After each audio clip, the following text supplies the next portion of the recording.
about arrays, equal groups and arrays. That's the next thing on top. So you can see here the basket. We've got rows. This is your rows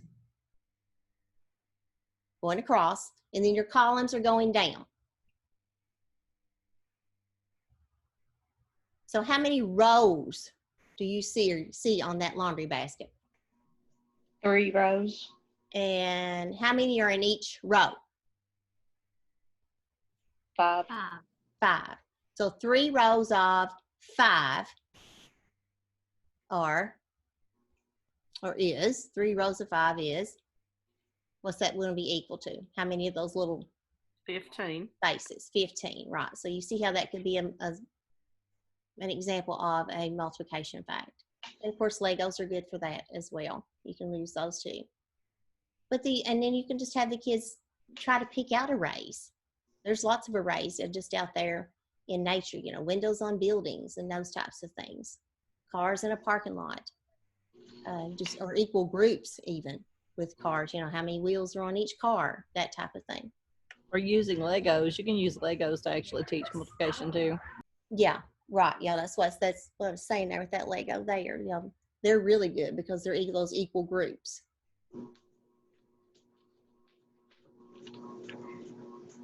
So the rows of the factors do not differ. One tells the number of rows, the other tells the number of columns. So that practice that we did with this sheet that had the number of rows and the number of columns, can you see how this activity from the Kathy Richardson books will help them understand rows and columns? So this is a really good one to drive home what's a row and what's a column. Yes, that will be helpful, especially when they start working the problems out and they're talking it through in their mind of how it should look. Exactly. Yes. Yes. I really like that one in particular. There's lots of good stuff in these books, but I've tried to pull some of my favorites. Is what I've tried to do, because it'd be impossible to go through all of it in 3 days. Okay, this next one is another favorite of mine that I liked, is using this L-shaped cover. And this is also in your, let's look at Cindy Aussie. This slide is from her. I'll give her credit for that. She works with Kentucky Numerous Project with KCM. So what is this showing here? They've used this L to block off. You've got how many rows?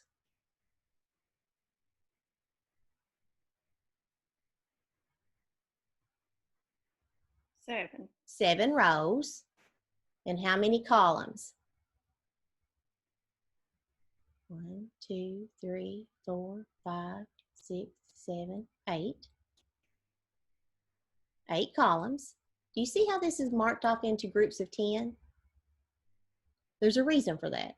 So it's easy for us to see, okay, that's a 5.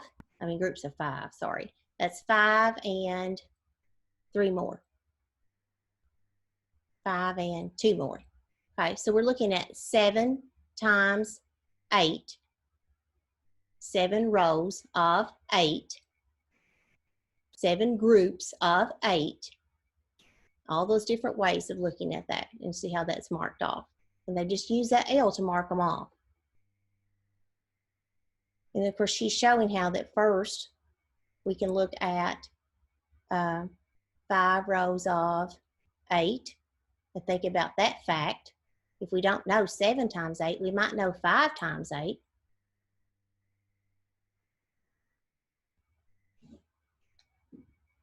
And here's 5 times 4. 5 rows with 4 in each column.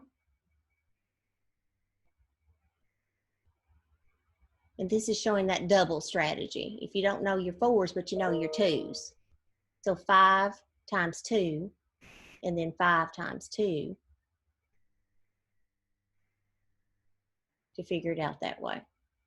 Just a way to model a strategy that the kids may think through. But before we move to that, let's look at it.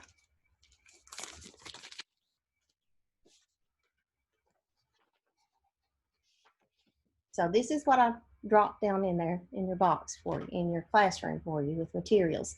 So what you can do is you can give the kids a problem. Let's say, let's do 3 times 4. 3 times 4. So how many rows am I going to need if I'm going to do 3 times 4? 3 rows. 3 rows. And how many are going to be in each row? I mean, 4. how many columns? 4. So 3 times 4. And you can have the kids just use their L and show you what that looks like. So I think that's pretty cool. The way that you can use this one sheet and you can do many problems. So somebody, let's do another problem. Let's do 5 times 6. So how many rows? 5. 5. And how many columns? 6. 6. And we have 5 times 6. And if they need to count to see how much that is, they can. But you see how this activity also can be used to drive home the fact of what rows are and what columns are.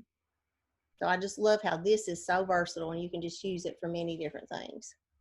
I like this activity because you can decompose the numbers and show them how they can add the two together. Mm-hmm. That's real important, and for later on, especially for our students who are having some trouble, this is great when we get into parentheses and those kind of things and why that's happening. Right, which is what I was going to say next. If you're like, let's look at 5 times 7.